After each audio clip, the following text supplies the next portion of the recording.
Cette jeune femme ne reverra plus jamais ses 4 membres de sa famille en vie.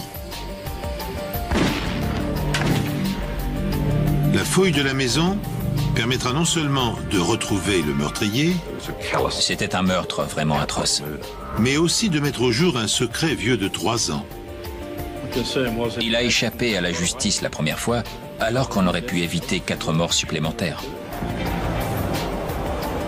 Il y avait des questions auxquelles il fallait répondre. On l'a fait parce qu'on voulait savoir. On ne voyait pas comment ça avait pu arriver. Ça ne pouvait pas s'être passé comme il l'avait dit. Si on examine les dégâts subis par les crânes, cette explication ne tient pas. Et dans son esprit, c'était sa façon, je suppose, d'expliquer ce qu'il avait fait. Plus on avançait et plus il était sur la sellette.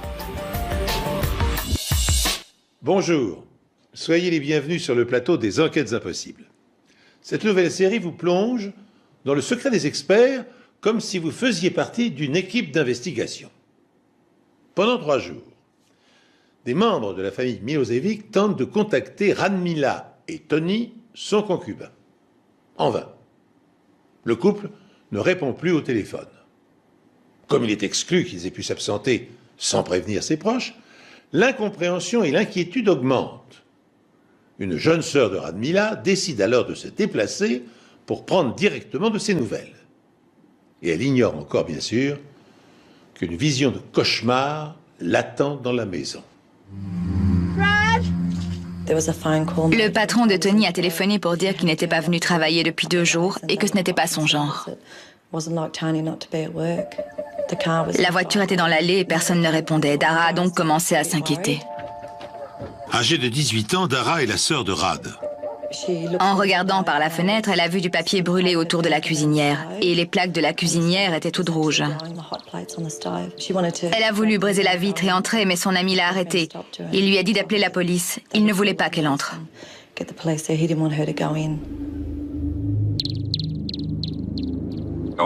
J'étais de service à Canberra ce 31 mars 1984. Avec un autre inspecteur, un jeune inspecteur. Et il n'y avait que nous ce jour-là à Canberra. J'ai reçu un appel radio du central qui m'a dit que le policier de service avait fait un trou avec sa matraque dans la porte de derrière et qu'il était entré.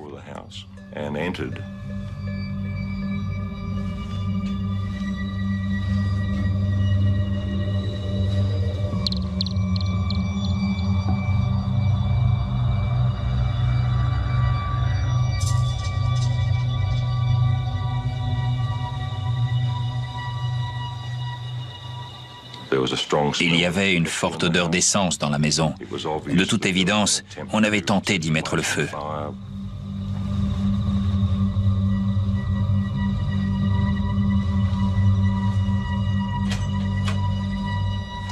Dans l'une des chambres de derrière, il y avait 3 corps. 2 adultes, un homme et une femme, et une petite fille. Ils avaient été empilés et arrosés d'essence.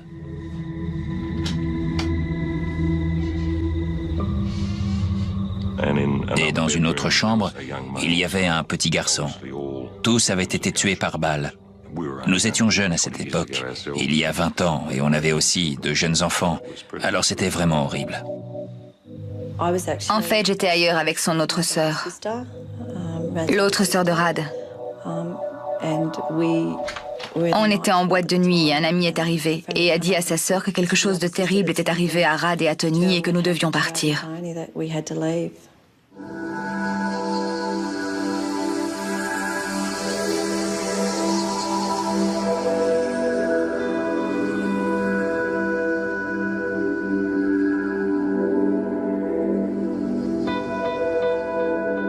Une famille entière a été assassinée.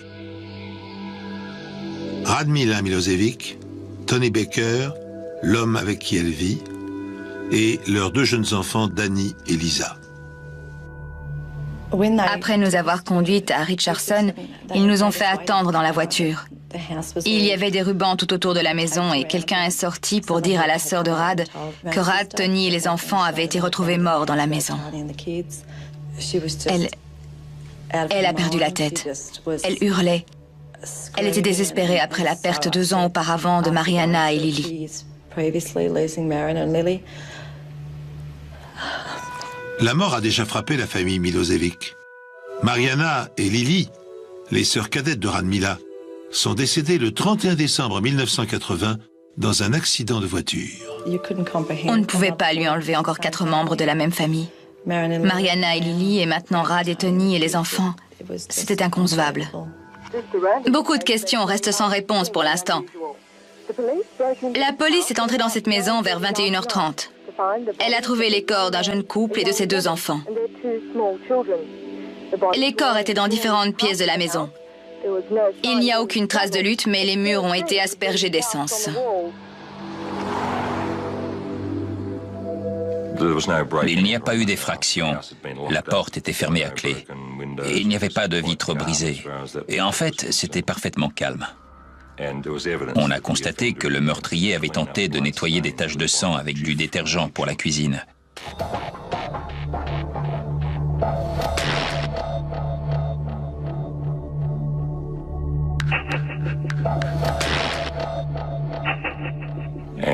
Et en voulant nettoyer les taches, il n'a fait que les étaler. Alors il a posé des coussins sur le sang pour essayer de le dissimuler. Le meurtrier a également voulu effacer ses traces. La cuisinière avait 2 petites plaques rondes à l'arrière, et devant, il y avait une plaque rectangulaire en forme de grille. Et les 2 plaques de l'arrière étaient allumées à fond, mais pas celles de devant. La personne qui a allumé la cuisinière dans sa hâte a tourné tous les boutons dans le même sens, et la plaque de devant sur laquelle elle avait posé le journal ne s'est pas allumée parce que le bouton était dans le mauvais sens. Il était sur bas au lieu de fort. La police scientifique essaie de reconstituer les événements. Elle pense que les meurtres pourraient remonter à vendredi. L'examen minutieux de l'intérieur de la maison suggère bientôt aux enquêteurs que le quadruple assassinat s'est sans doute produit plusieurs jours plus tôt. Par chance, dans sa hâte de prendre la fuite, le tueur fou a commis une maladresse qui a évité à la maison d'être incendiée. Incendie, bien sûr, qui aurait détruit la plupart des indices. Ainsi, les policiers retrouvent-ils intact le journal intime que Radmila tenait scrupuleusement au jour le jour. Ce journal contient-il des secrets ou des informations susceptibles de leur fournir des pistes? C'était un vieux cahier d'école dans lequel elle consignait les événements de la journée. Et le dernier passage datait du mercredi 28 mars. Elle disait que son mari et un homme surnommé Tomo suivaient un match de football à la radio. Ce dernier passage nous apprenait qu'il y avait une autre personne dans la maison à ce moment-là, quand ces gens étaient encore en vie.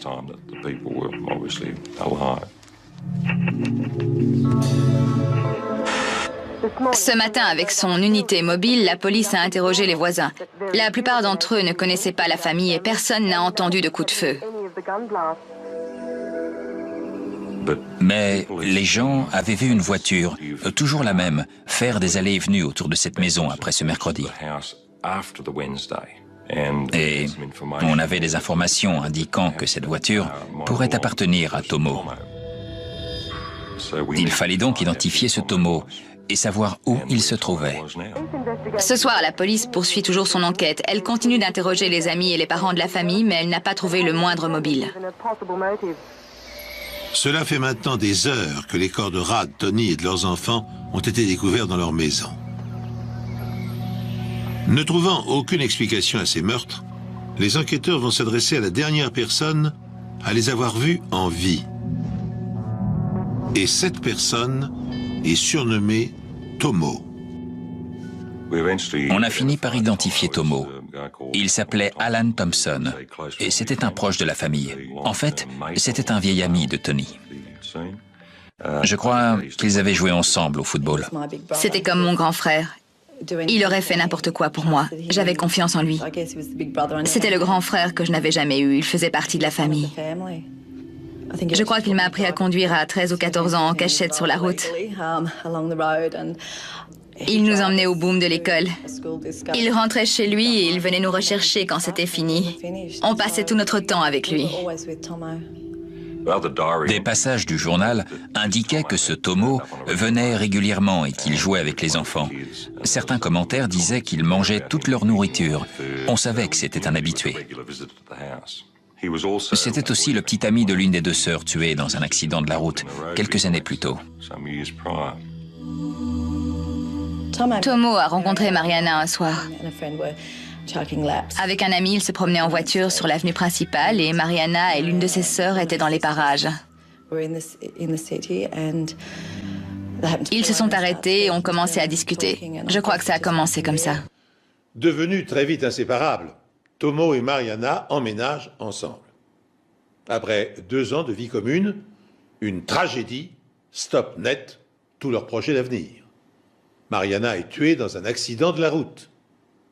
Brisé par le chagrin, désespéré, Tomo se rapproche de Radmila et de Tony, la sœur aînée et le beau-frère de sa fiancée, tragiquement disparu. En qualité de meilleur ami de la famille, il passe bientôt la plupart de ses soirées en leur compagnie.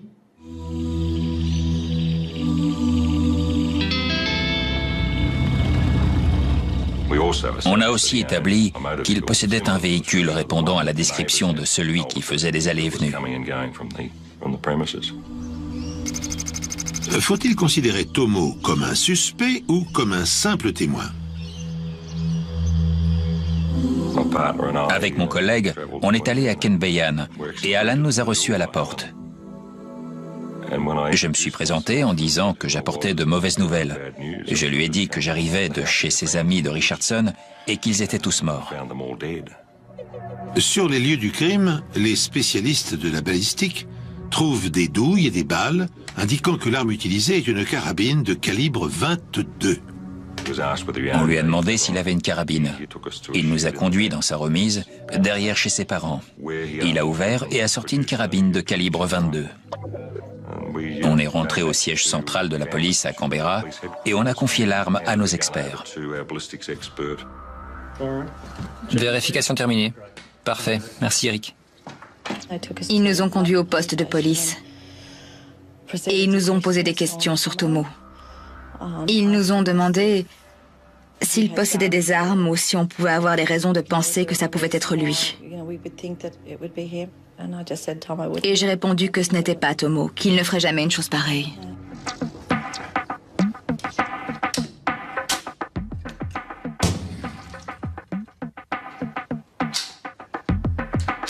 Au laboratoire médico-légal, le spécialiste en balistique tire des balles avec la carabine de Thompson.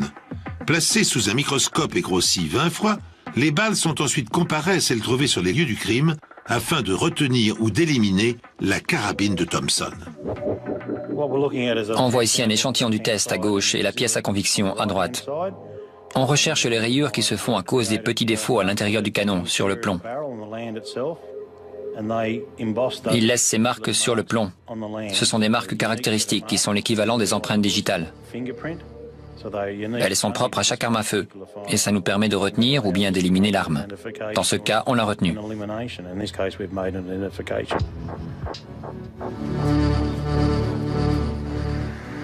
Le lendemain, on a appris que Thompson était allé dans une station-service à la sortie de Kenbeyan pour acheter de l'essence. On a retrouvé ce jerrycan sur la scène de crime et c'est quand il est revenu que les voisins ont vu la voiture. Il devenait évident qu'Alan Thompson était notre meurtrier. On l'a interrogé en lui présentant les preuves et au début, il a nié son implication dans les meurtres.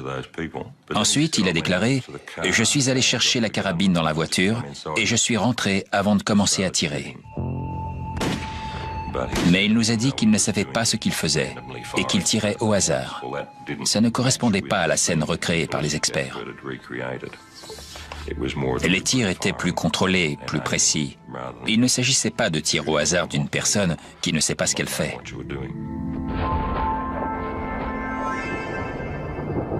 Lorsque la balle sort du canon d'une carabine, elle projette des résidus de poudre dans l'air. Tu peux vérifier que je suis en contact? Plus le canon est proche de la cible et plus ces résidus sont concentrés autour de l'orifice d'entrée de la balle. Prêt? Feu! plus il est éloigné, et moins ils sont denses. Les experts comparent les résultats obtenus avec la carabine de Thompson aux résidus situés autour des impacts de balles sur ses victimes. Ils parviennent ainsi à établir la distance le séparant de chaque membre de la famille lorsqu'il a appuyé sur la détente. Feu!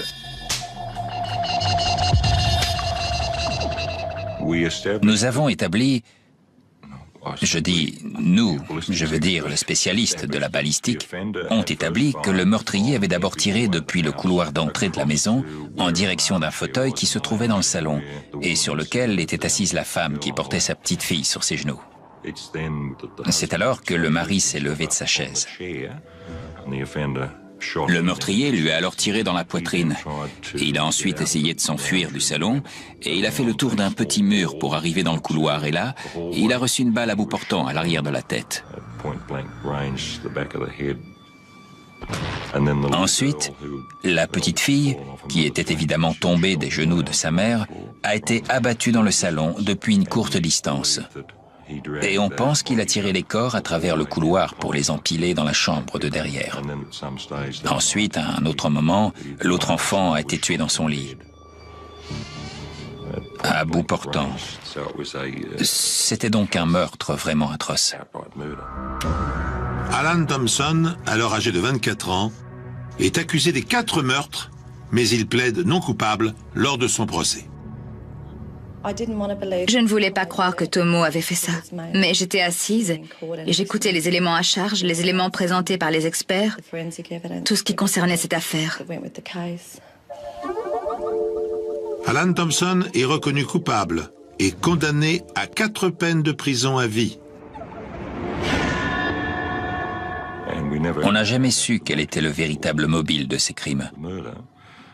Mais je crois qu'après la mort de sa petite amie, il a reporté son amour sur Radmila. Bien sûr, je ne suis pas psychologue et je n'ai pas les connaissances suffisantes pour expliquer les comportements, mais d'après ce que j'ai vu et ce que j'ai pu lire dans le journal intime de Radmila, je crois que Tomo s'était sérieusement entiché d'elle pour une raison ou pour une autre. Et le problème, c'est qu'elle ne voulait pas de lui. Nous pourrions penser qu'à ce stade, l'enquête est sur le point de se conclure. Bien qu'Alan Thompson s'acharne toujours à clamer son innocence, les preuves de son implication dans le quadruple homicide sont maintenant suffisamment solides pour qu'un jury puisse le condamner en cour d'assises. Le mobile du jeune homme n'en demeure pas moins énigmatique. Pourquoi et comment a-t-il pu massacrer 4 personnes? Tandis que cette question taraude de psychologues et policiers, un rebondissement spectaculaire transforme bientôt le suspect en pire criminel qu'ait connu l'Australie. En fouillant la maison, on a retrouvé des albums avec des articles de journaux évoquant la mort des 2 sœurs tuées quelques années plus tôt dans un accident de voiture. Les 2 jeunes filles de 14 et 17 ans sont mortes après que la voiture a quitté la route et terminé contre un arbre. Les corps ont été entièrement réduits en cendres après l'explosion du réservoir d'essence. L'enquête a conclu à un accident. La voiture a quitté la route et il y a eu une explosion. Le conducteur, qui s'en est sorti indemne, est un proche de la famille, du nom d'Alan Thompson. Il a échappé à la justice la première fois, alors qu'on aurait pu éviter 4 morts supplémentaires. Après les meurtres de Radmila Milosevic et sa famille, la police découvre que c'est justement lui qui était au volant de la fameuse voiture qui a pris feu, coûtant la vie aux 2 sœurs cadettes de Radmila. Est-ce une simple coïncidence de voir le même homme responsable de la mort de 3 sœurs, ou bien y a-t-il un secret derrière tout ça? Thompson affirmait faire le chemin de Cooma à Canberra par l'autoroute avec les 2 filles à l'arrière de la voiture.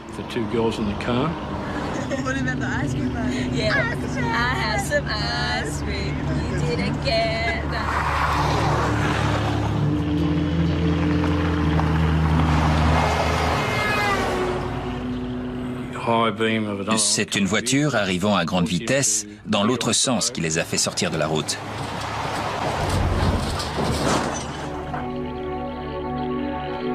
Il est tout de suite sorti de la voiture par l'avant. Il est allé voir le capot et c'est là qu'il a vu des flammes s'échapper du moteur. Il a essayé d'ouvrir la portière pour libérer les 2 filles.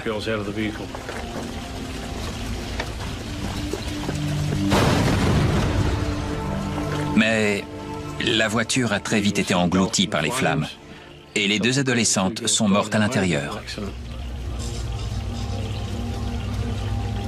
On m'a appelé à mon travail pour m'annoncer que Mariana et Lily étaient mortes et que Tomo avait été brûlé au bras en essayant de les sortir de la voiture.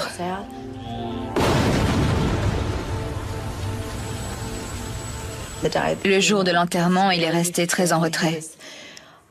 Il ne voulait parler à personne. À chaque fois qu'on voulait le prendre dans nos bras, il nous repoussait. Il voulait rester seul. Il lui arrivait de se réveiller en pleine nuit et de crier le nom de Mariana. On a vraiment fait de notre mieux pour être là quand il avait besoin de nous.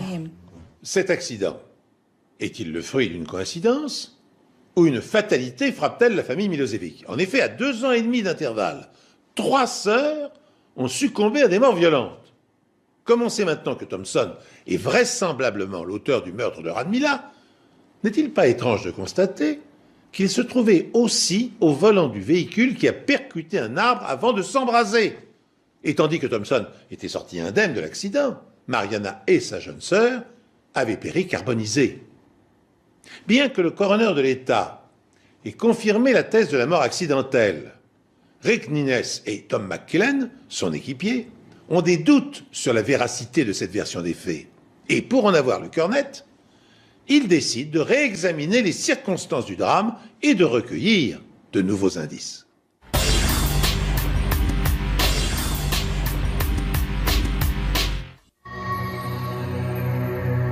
Mariana Milosevic et Alan Thompson sortaient ensemble.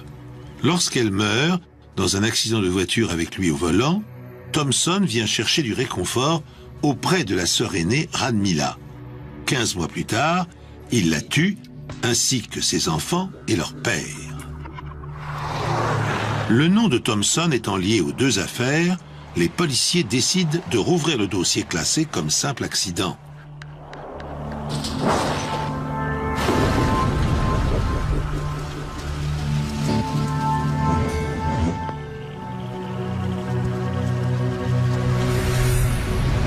Le secret d'Alan Thompson est révélé au grand jour et les véritables événements de cette nuit-là sont finalement retracés avec précision.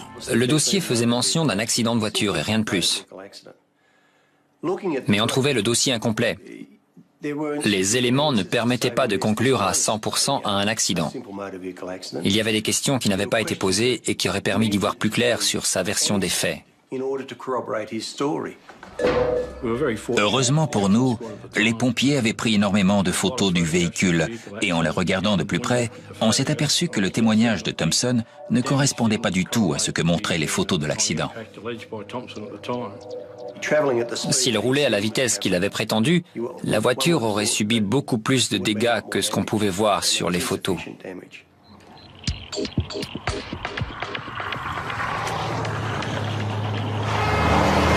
Thompson prétend avoir roulé à 70 km/h lorsqu'il a été aveuglé par des phares et a fini sa course contre un arbre.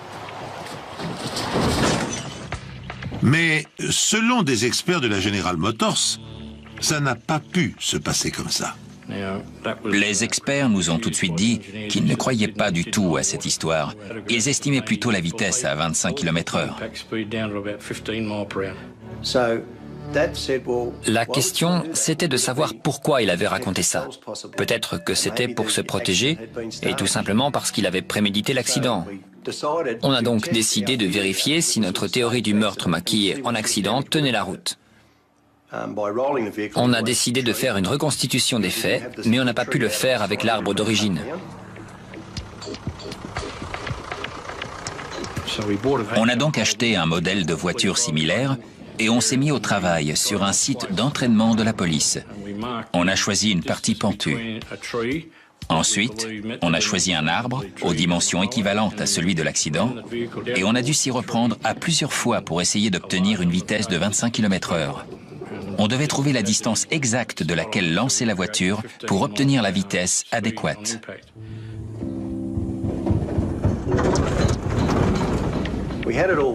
On avait tout mis en place, chacun avait son rôle.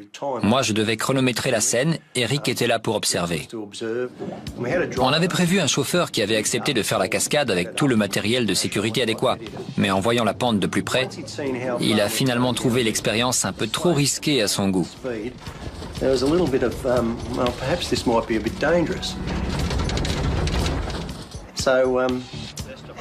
Du coup, il a fini par se défiler et il ne restait plus qu'à trouver un volontaire. Et le seul à bien vouloir le faire, c'était Rick Nines.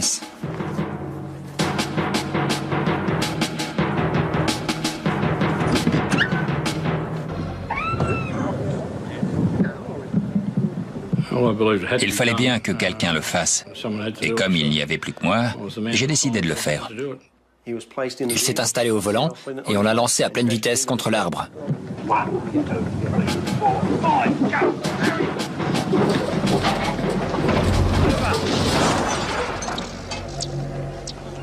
Finalement, je crois avoir pris la bonne décision, parce que ça m'a donné un aperçu de ce qui avait pu se passer dans cette voiture. Et l'impact n'était pas si terrible que ça. Bien sûr, la voiture était complètement cabossée, mais ça ne pouvait pas avoir tué 2 personnes. On voulait pouvoir être sûr de ce qu'il s'était vraiment passé. Si on voulait rouvrir l'affaire, il fallait qu'on ait des éléments concluants à montrer.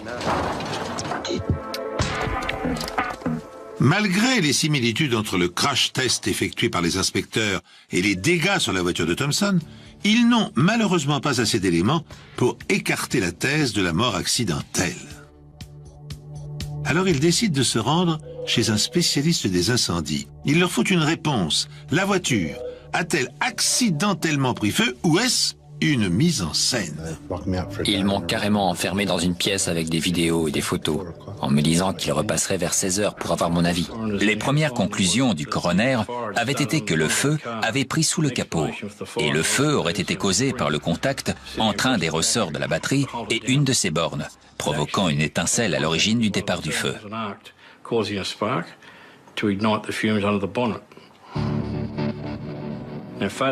Sur les photos, on pouvait voir la voiture remorquée par une dépanneuse et tout semblait indiquer que ses phares étaient encore allumés. Ça me paraissait quand même un peu absurde d'affirmer que le feu avait été provoqué par la batterie. Si on regarde les dégâts moteurs, on voit qu'il y a eu surchauffe des câbles et des durites, mais on ne voit pas de brûlure à proprement parler.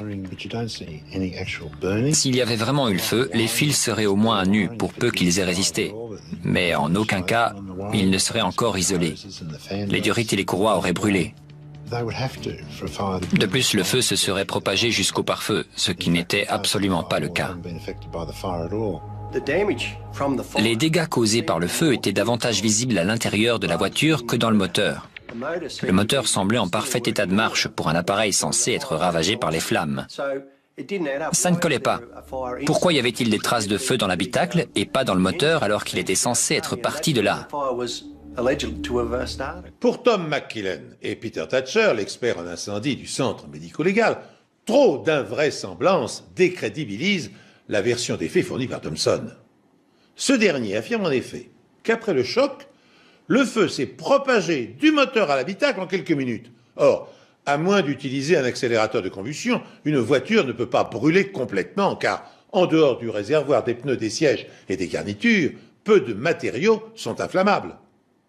Pour lever le doute, les policiers décident de reconstituer l'incendie en utilisant une voiture identique à celle que conduisait Thompson. You got the stopwatch gun?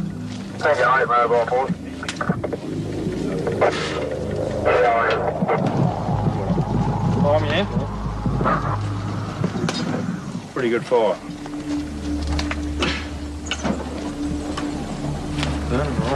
That's what we wanted. Starting to drip through now at the bottom. It starts to drip. That's got more oxygen food in that too.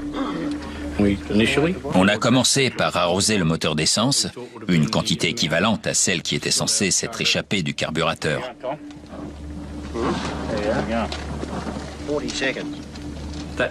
Si l'essence a effectivement pris feu dans le moteur, il a très vite été circonscrit en raison du manque d'oxygène.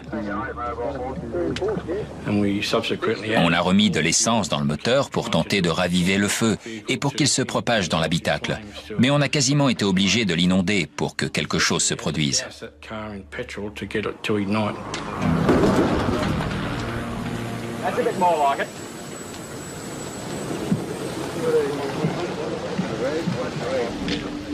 On a dû utiliser une sacrée dose d'essence pour qu'enfin les flammes traversent le pare-feu et envahissent l'habitacle.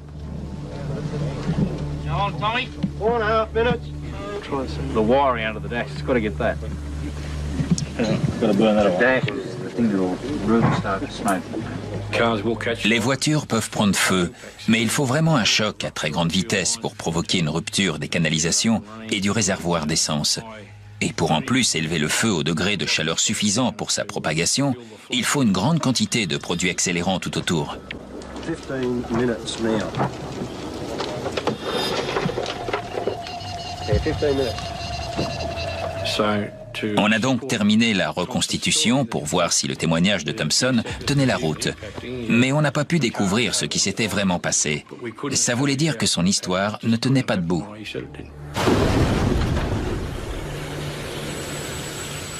On a aussi trouvé une autre incohérence. Il y avait largement assez de temps pour sortir de la voiture. Et lui avait certifié que c'était impossible à cause du feu.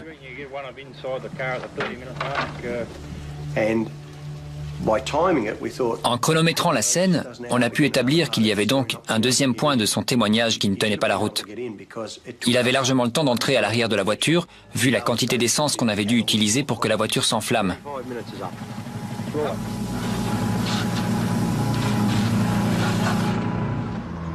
Dans sa déposition de 1982, juste après l'accident, Thompson déclare que le bidon d'essence du coffre est vide. Mais lorsque les inspecteurs Nines et McKillen lui parlent de leurs doutes sur la véracité de ses dires, Il a légèrement changé de version. Juste assez pour expliquer la présence d'accélérants dans le coffre et l'incendie dans la voiture. il leur raconte qu'il a acheté de l'essence pour sa mère l'après-midi même, mais qu'il a oublié de la lui donner.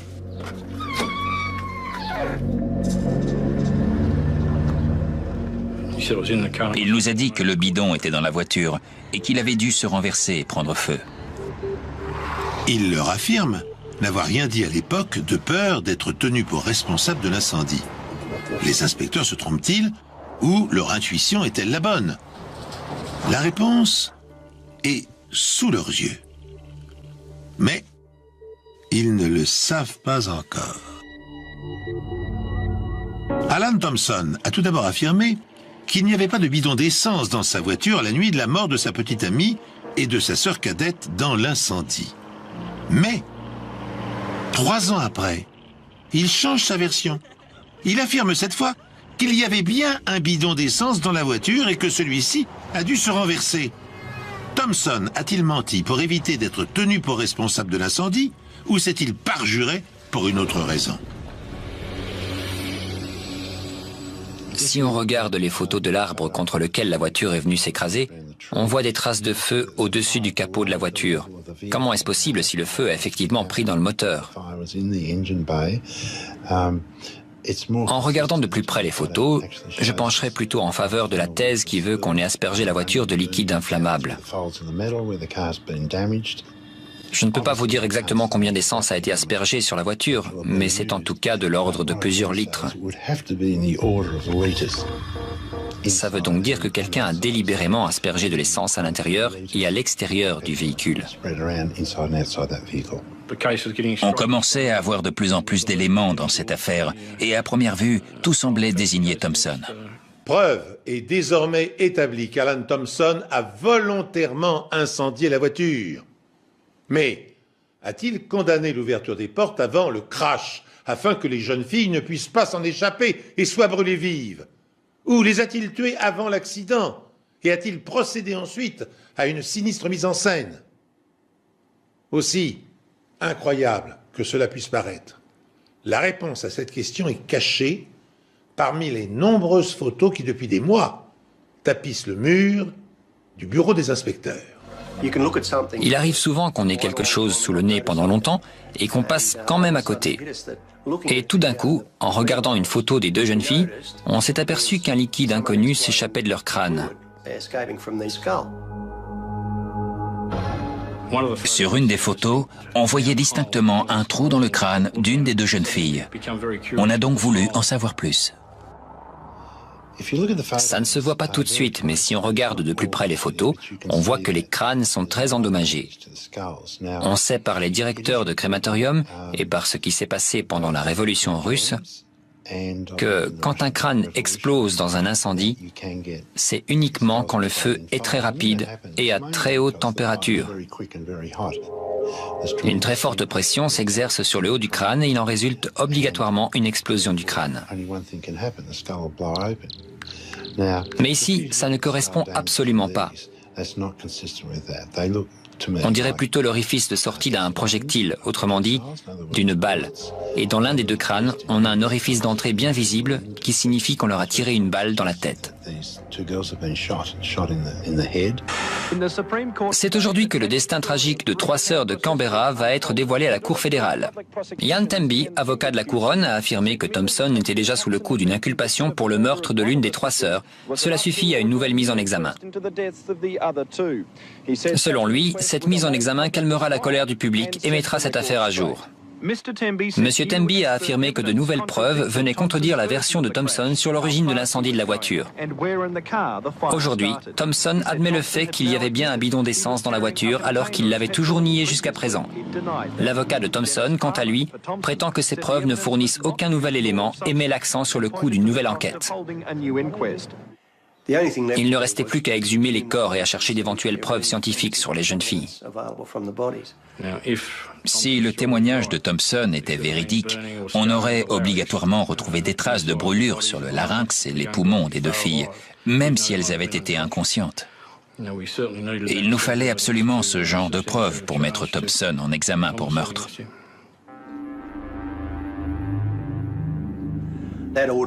On a donc donné l'ordre de procéder à l'exhumation des corps. Et après une nouvelle autopsie, on a trouvé des traces de blessures par balle.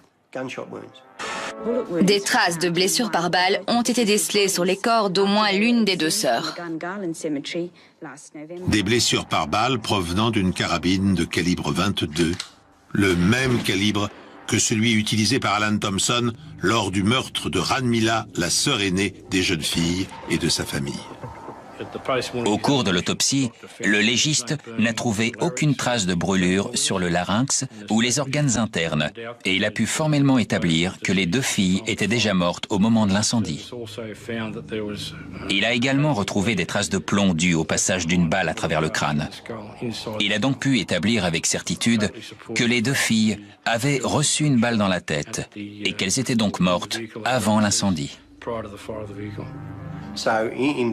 Au cours de l'enquête, notre intérêt n'a cessé de grandir sur cette affaire. On a voulu aller jusqu'au bout. Et plus on avançait, plus on s'éloignait des premières conclusions. Que s'est-il réellement passé cette fameuse nuit?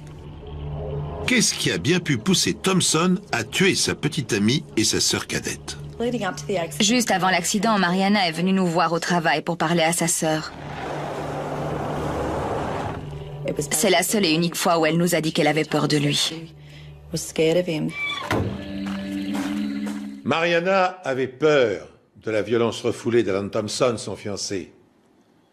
Cette révélation remet en perspective toute la relation qui liait les jeunes gens et que chacun dans la famille s'accordait naïvement à trouver exemplaire. Elle explique aussi la suite tragique des événements.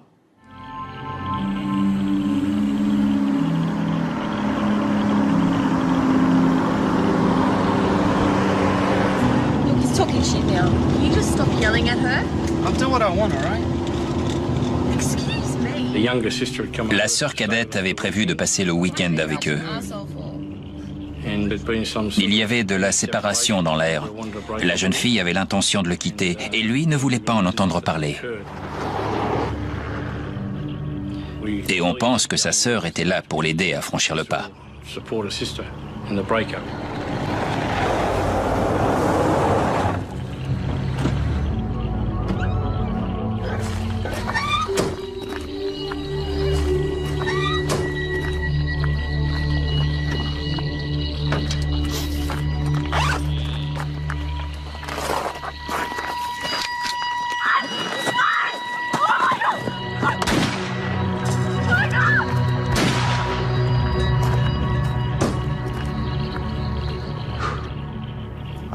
Je pense qu'il les a tués parce que Mariana voulait le quitter.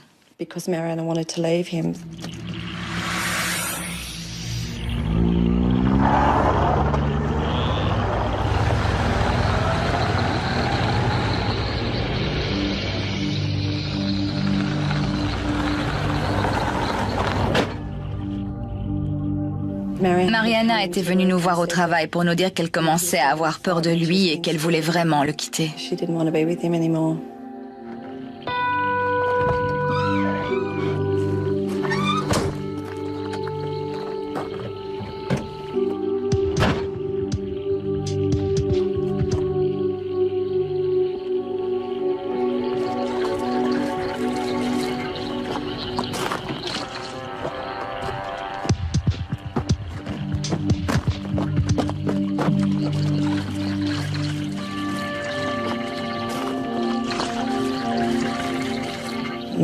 Si elle n'était plus à lui, elle ne serait à personne.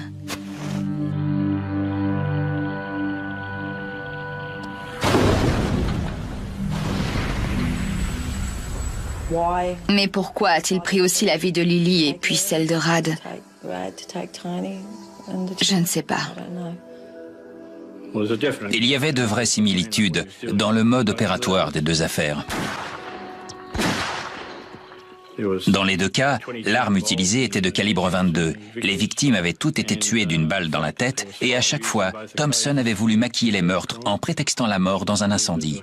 Il y avait donc une vraie corrélation entre les deux affaires. 4 ans après les faits, Alan Thompson est reconnu coupable des meurtres des 3 sœurs Milosevic, de Tony et des enfants du couple. Mais quel mobile a poussé le jeune homme à commettre de telles atrocités? La peur d'être abandonné par sa petite amie, répondent les psychologues de la police, ne trouvant pas d'autres explications. Puis, pour le massacre de la famille, la frustration et le désir inassouvi d'avoir été conduit par Anne Mila dans ses tentatives de séduction. Ces arguments consternants bouleversent l'entourage des Milosevic. Il a trompé tout le monde. À son arrivée, tout le monde le voyait comme un gentil garçon, toujours très attentionné. La famille Milosevic lui faisait confiance. Mais après les meurtres à Richardson, on a compris qu'il était le seul responsable. Thompson est finalement condamné à 2 peines de prison à vie pour chacun des 2 meurtres qui viennent s'ajouter aux 4 peines précédentes. Ça a été une vraie satisfaction à l'annonce de la condamnation de M. Thompson. Ça voulait dire que la famille Milosevic pouvait réellement faire son deuil. J'ai vraiment eu beaucoup de peine pour elle, sincèrement. Cette femme avait perdu une grande partie de sa famille sans aucun motif valable. Elle a perdu 3 filles, un beau-fils et 2 petits-enfants. C'est vraiment tragique de voir cette mère qui s'était battue pendant autant de temps pour élever seule ses 3 enfants et de voir qu'un type pouvait débarquer comme ça et les lui enlever.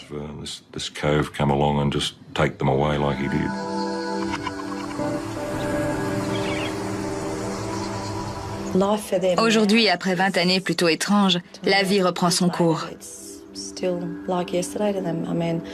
Il ne se passe pas un seul jour où ceux qui sont encore là ne pensent pas à Rad, Tony et leurs enfants, ainsi qu'à Mariana et Lily. Il a complètement anéanti cette famille. Je ne pense plus du tout la même chose de Tomo comparé à l'époque où j'étais jeune. Je le déteste maintenant. Sûrement autant qu'eux pour ce qu'il leur a fait subir. À leur façon, Bronwyn et la famille meurtrie ont réussi à rayer Alan Thompson de leur vie. À l'origine, le nom de Tomo figurait sur la pierre tombale de Mariana. Il y avait écrit « Avec tout l'amour d'Alan ». À cette époque, il le croyait vraiment amoureux d'elle, mais après tout ça, on a rayé son nom. Bien entendu, on ne vit plus dans une société qui applique la loi du œil pour œil, dent pour dent.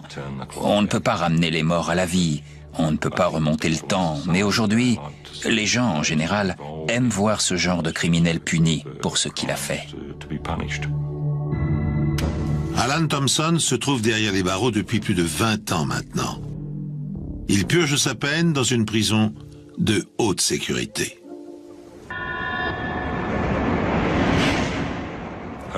J'espère vraiment que ce genre d'individu ne sera jamais relâché. Alan Thompson n'est qu'une ordure sans aucune émotion. Il ne ressent absolument rien. C'est la meilleure description que je puisse faire de lui. Une ordure sans âme. Une ordure sans âme. Un poisson froid en anglais.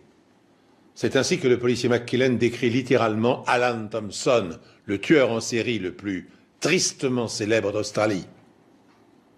Enfermé derrière des barreaux depuis près de 25 ans, Thompson a-t-il parfois l'ombre d'un remords? A-t-il une pensée pour la jeune fille dont il était tombé amoureux et qu'il a tué de sang-froid? Éprouve-t-il le moindre sentiment pour Rad et Tony, le couple d'amis fidèles qu'il accueillait chaque soir dans leur maison pleine de vie? A-t-il le moindre repentir pour avoir arraché la vie à 2 enfants en les fusillant à bout portant comme du gibier? Sincèrement, j'ose l'espérer, à moins que son esprit fêlé ne reste sourd au murmure de sa conscience, comme les bruits du monde extérieur sont étouffés par les murs infranchissables de la prison où il croupit. Bonsoir. Je vous remercie de nous être fidèles et je vous donne rendez-vous prochainement sur cette antenne pour un nouvel épisode des Enquêtes Impossibles.